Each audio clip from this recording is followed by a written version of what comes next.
Ya, makin tajam pembeda kita dari orang lain, itu makin terbuka kemungkinan kita untuk sukses. Orang yang sukses, ini definisinya, adalah orang yang punya brand yang strong, yang kuat, yang dikenal orang, yang terbaca radar, dan yang positif. Jangan Anda ngetop tapi di hal yang negatif.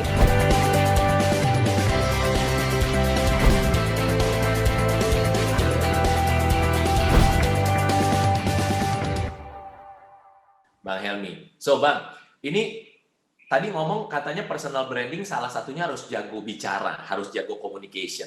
Nah, coba Bang Helmy kasih tahu deh, do's-nya apa yang harus dilakukan apa sama don'ts-nya kalau ngomongin public speaking. Jadi gini, personal bagus kalau kita bisa public speaking ya. Tapi bukan berarti orang yang nggak jago ngomong tertutup kemungkinan untuk sukses. Ya, setuju. Banyak orang bisu yang ngetop kok. Banyak orang yang nggak bisa ngomong, yang males ngomong itu bisa ngetop kok. Betul.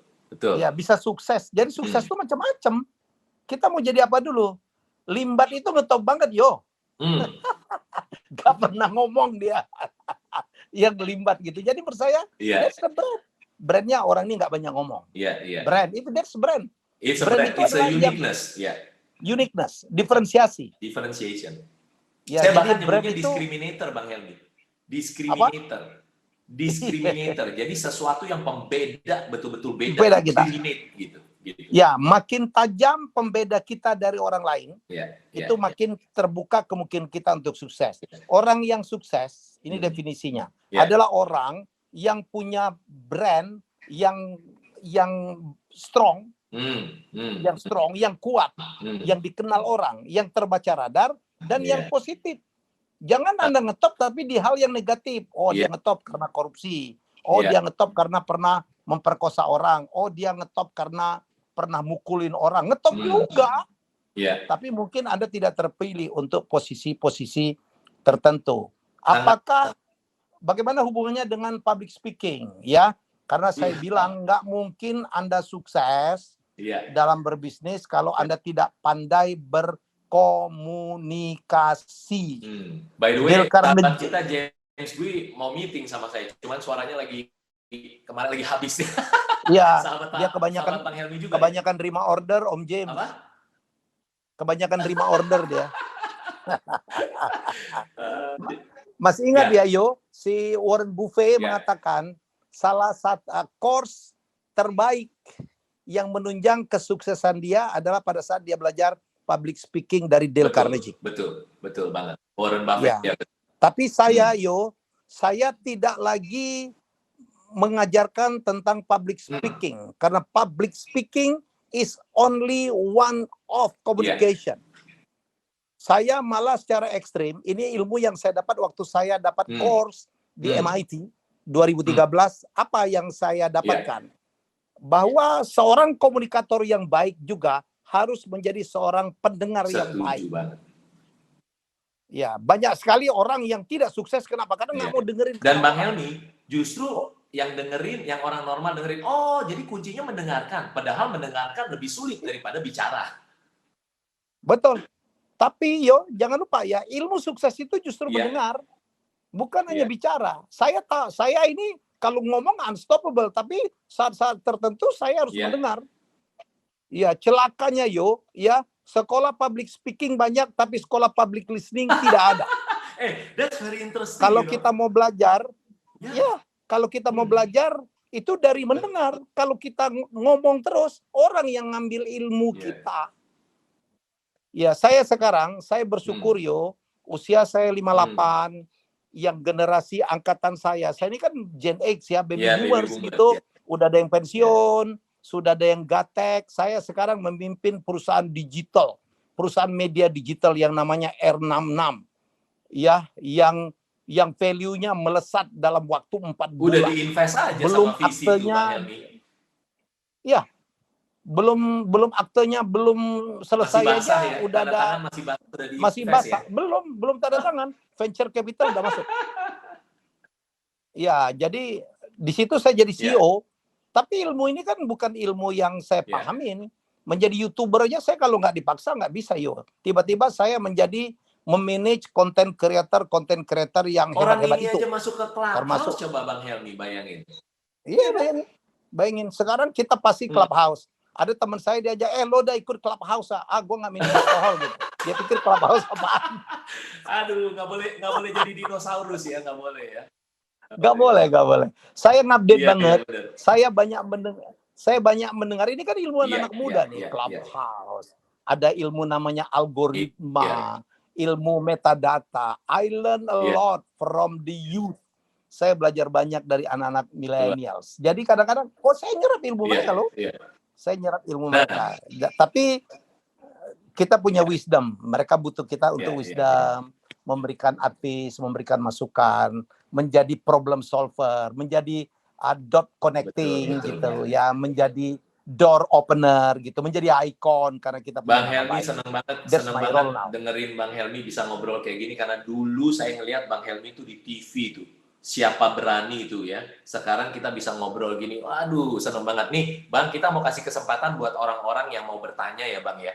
Jadi buat sebelum pertanyaan saya terakhir nanti. Jadi yang mau bertanya di Clubhouse, ayo buruan raise hand rebutan ya. Kapan lagi ngomong sama seorang Helmi Yahya gitu ya, the one and only. Dan juga ini di Instagram. Kalau mau nanya sebaiknya jangan pakai komen, tapi cari yang bagian pertanyaan gitu loh. Jadi nanti saya tinggal klik. Kalau di komen kan nanti saya harus naikin ke atas. Jadi bertanya nih langsung banyak yang mau bertanya nih di Clubhouse. Nah siap-siap dulu ya sebelum bertanya. Yang mau bertanya apapun pokoknya tentang personal branding, tentang bisnis, tentang sekolah kehidupan, Bang Helmi siap jawab. Nah, sekarang pertanyaan terakhir saya nanya ke Bang Helmi sebelum nanti semua nih yang bertanya bisa dijawab sama Bang Helmi. Bang kasih pesan dulu yuk satu buat para entrepreneurs, orang-orang yang lagi bangun bisnis ya.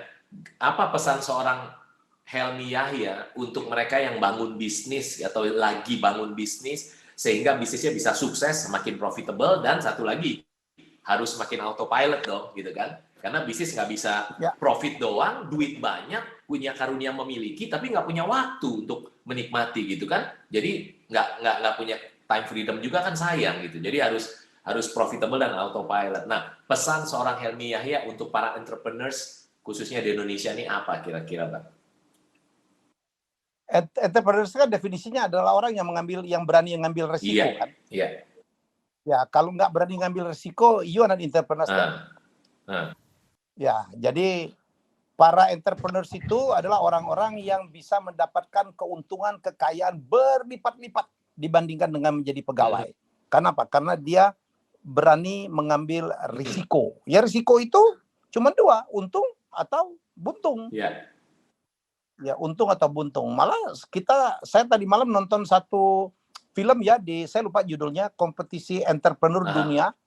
Ya, yang diikuti 51 wakil dari seluruh dunia. Di situ ada data setiap tahun tuh ada 100 juta ide bisnis yang dibuat, tapi yang berhasil itu sedikit sekali. Jadi Anda begitu berbisnis itu ya siap-siap nggak cuma untung tapi rugi, tetapi ya dengan Anda belajar, dengan Anda punya coach yang baik, dengan Anda memilih berkolaborasi dengan partner-partner yang baik, insya Allah risiko kerugian itu bisa diminimize.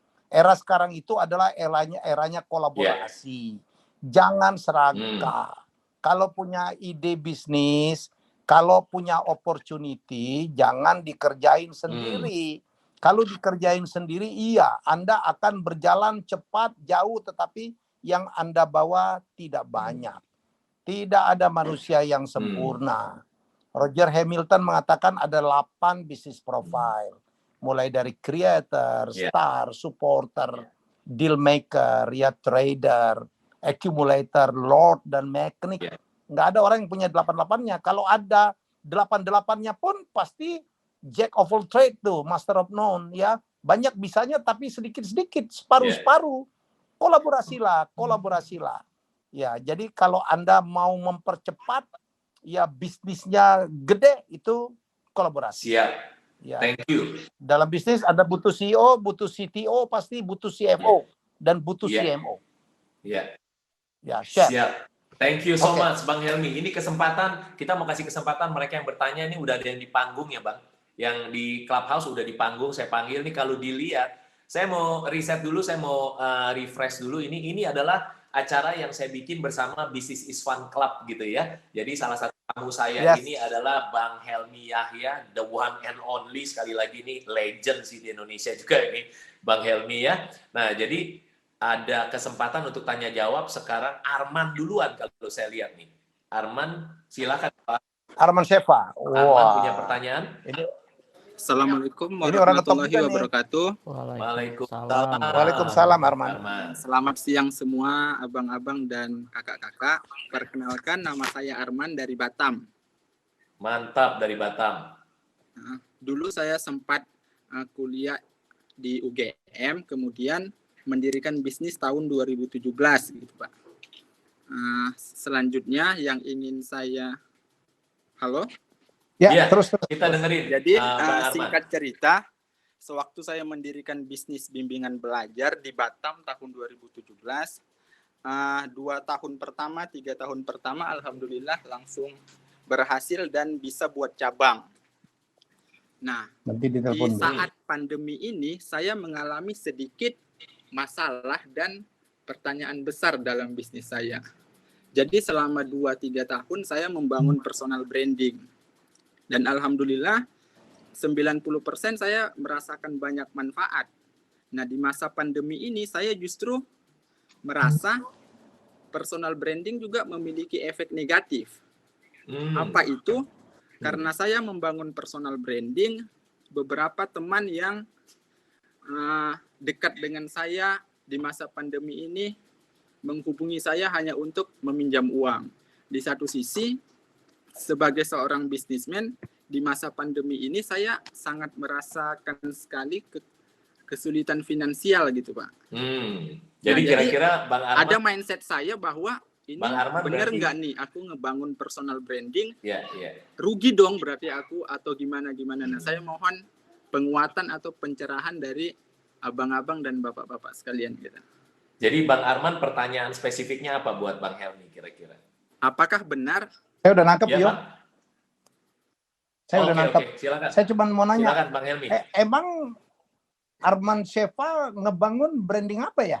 Maksudnya, jadi saya itu sebagai seorang sinterklas gitu. Dulu buka bisnis bimbingan belajar itu saya nggak pakai modal Bang. Jadi saya hanya mengandalkan saya satu alumni UGM.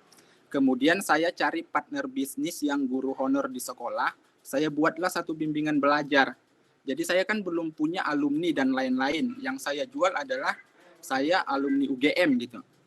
Dan dengan itu, enggak. Alhamdulillah. Sorry ya, saya potong ya. Arman saya potong. That's nothing to do dengan yang Anda keluhkan. Anda keluhkan seolah-olah personal branding Anda itu sekarang menjadi sesuatu yang negatif sehingga banyak orang yang berutang kepada Anda dan tidak bayar. Ya karena nggak ada hubungannya dengan Anda lulusan UGM, nggak ada hubungannya dengan Anda belum ada yang alumni gitu. Oh ya, karena apa? Jadi kalau saya gini ya, karena mungkin tahun itu gitu Pak kan saya tahun kedua saya buka cabang, tahun ketiga saya membeli mobil gitu kan Pak. Nah justru itu menjadi bumerang untuk saya. Di satu sisi di masa pandemi ini saya semacam mengalami kesulitan finansial di gaji pegawai. Nah jadi pegawai. Ya artinya Anda Bu. Jadi sini. Saya bukannya apa-apa ya, karena kita yang mau nanya banyak. Saya mohon maaf, saya 16:45 harus out. Jadi persoalan Anda bukan di personal branding. Menurut saya persoalan Anda adalah di financial planning personalnya. Ya. Ngerti nggak? Ya. Jadi udah tahu zaman susah, jangan dulu membeli sesuatu yang belum diperlukan. Dan kalau ada orang ngutang, termasuk teman terbaik sekalipun, saya kasih tahu pelajaran ya. Kita banyak kehilangan karena ngutang dan sulit membayar, sulit dibayar. Ya kan gitu kan?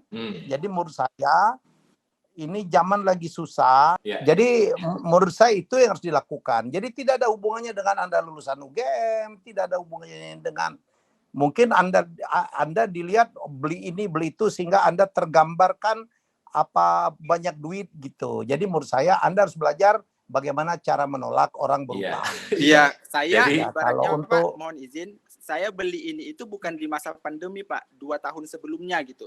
Ya, paham. Oh, ya udah. Cuman Oke, maksudnya Bang Arman memang intinya adalah berarti kita ada beberapa hal yang Bang Helmi tadi kasih tahu. Pertama, mungkin harus bisa manage bisnis gitu ya, lebih baik. Kedua, personal financial kita harus manage baik. Ketiga adalah memang kita harus bisa menolak atau paling nggak memberikan, tapi jangan anggap hutang orang yang mau bantu kita gitu ya. Simpelnya gitu sih. Tidak Salah ada satu hubungan tip tuh, Man. langsung dengan personal branding, Bang Arman gitu.